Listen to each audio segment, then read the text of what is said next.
안녕하십니까. 혼란한 정치 시사 이슈를 술술 풀어보는 송국근의 혼술 11월 12일 수요일에 인사드립니다. 지금 논란이 확산되고 있죠. 대장동 민간업자들에 대한 검찰의 항소 포기. 자, 그래서 2심에서는 대장동 민간업자들에 대해서는 1심보다 더 무거운 형을 내릴 수 없는 그런 상황이 돼서 이것이 이재명 보호를 위한 것 아니냐. 결국 김만배, 남욱 등의 폭로를 의식해서 정권 차원에서 그런 결정을 내린 것 아니냐, 검찰을 주저앉힌 것 아니냐, 이런 논란이 지금 확산되고 있는 상황에서 민간업자들에 대해서 2심 재판부 배당이 지금 이루어졌는데, 배당이 오늘 처음에 이루어졌다가 한번 바뀌었습니다. 자, 바뀌었는데 그 바뀐 배당 재판부가 바로 이재명에 대해서 선거법 2심 선고에서 무죄를 내렸던 그 논란이 많은 서울고등법원 형사 6부입니다. 바로 이재명을 구출을 했던 그런 고등법원이죠.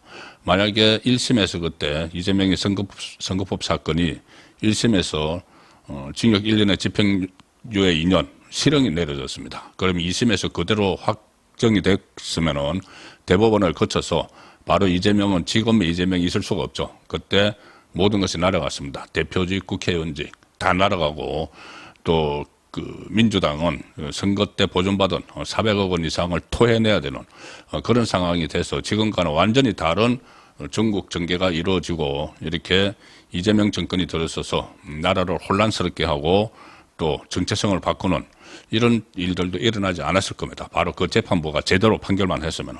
그런데 황당한 판결을 내렸죠.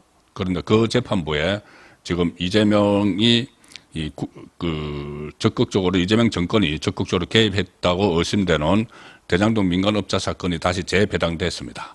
이것이 그냥 우연인지, 물론 이런 일이 있을 때마다 법원에서는 자동 배당되는 거다, 전산 배당되는 거다 이렇게 이야기를 하고 있는데 이번의 경우도 그런 건지 우연인지는 모르겠지만은 어쨌든 이 대장동 민간업자들에 대해서는 또 다시 솜방망이 처벌이 내려질 가능성도 생겼다. 원래 이재명 정권의 친 이재명 정권적인 재판부로 평가를 받기 때문에 그런 겁니다.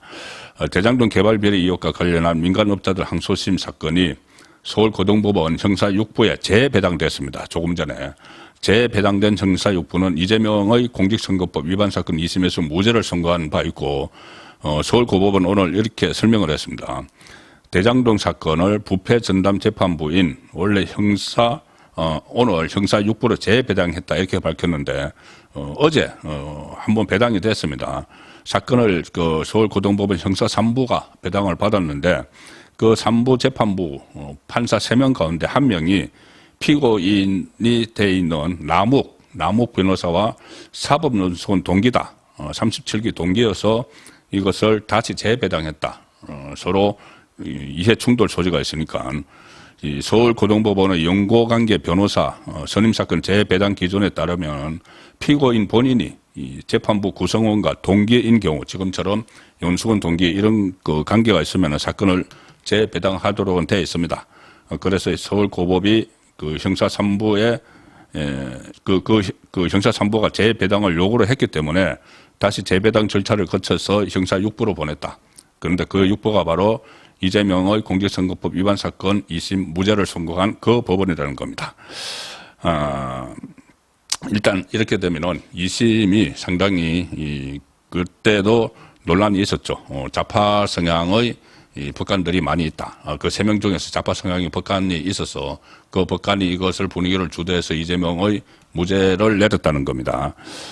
그때 2심 재판부가 최은정 부장판사, 그리고 이해설 주심판사, 정재호 부장판사, 이렇게 이제 대등 재판부라고 해서 셋 다 부장판사인데 서울고법의 돌아가면서 주심을 하고 재판장을 합니다.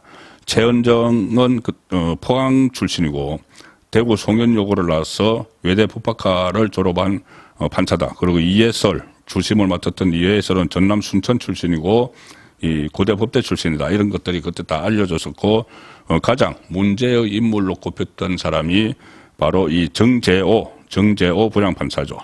정재호 부장판사가 분위기를 주도를 했을 가능성이 높다. 그런 분석이 그때 나왔습니다. 이재명 무죄를 선고를 하는데 이 광주 살레지오고 출신이고 서울대 법대를 나왔는데 이 바르고 말썽 많은 우리법연구회 출신입니다. 좌파 성향 판사들 모임 우리법연구회에서도 핵심 역할을 했다고 알려진 정재호 판사가 있는데 정재호는 2023년에 이 대법관 후보에 올랐습니다. 2023년이면 윤석열 정부 시절이죠. 그런데 그것을 탈락을 했습니다. 자, 그런데 이재명 무죄 선고를 내려주고 또 했기 때문에 아마 다음 대법관으로 그 승진할 가능성도 상당히 높죠. 그런 재판부에 이 대장동 민간업자들이 배당이 됐습니다. 그것이 재판을 받게 됐습니다. 그러면은 2심은 지금 검찰이 항소를 하지 않았기 때문에 1심보다 뭐 형량을 높이거나 추징금을 올리거나 할 수가 없죠. 그리고 일부 무죄가 나온 것을 유죄로 바꿀 수도 없습니다. 무조건 이 피고인들에게 유리한 쪽으로 선고를 내릴 수밖에 없는 상황이죠. 그래서 형량을 깎아주거나 아니면은 이 추징금을 내려주는 김만배 같은 경우에 그런 선고만 지금 할 수 있는데 그나마도 이것이 이재명에게 무죄를 내린 이 재판부에 배당이 됐기 때문에 과연 이게 합당한 처벌을 내릴지 또 이재명 크게 큰 틀에서 이재명 정권을 도와주는 차원에서 또 더 솜방망이 판결을 내리지 않을지 자 그런 이야기들이 벌써부터 나오고 있습니다. 이게 그냥 우연일까? 우연히 이렇게 이재명에게 그 대장동 항소심을 재배당했더니 이재명 선거법 무죄 선고한 재판부에 배당이 됐을까 하는 의문은 여전히 남습니다. 뭐 서울고등법원은 아직 공식 입장에 나오지 않았지만은 뭐 언론이 물어보면은 자동 배당을 했다 또 이렇게 이야기를 할 게 분명하지만 어쨌든 다시 서울 고등법원 형사 6부가 이재명의 도우미로 그 역할을 하는 그런 상황도 예상되고 있습니다. 잠시 후 저녁 8시 라이브 선거권의 정치 수호 시간에 다시 뵙도록 하겠습니다. 감사합니다.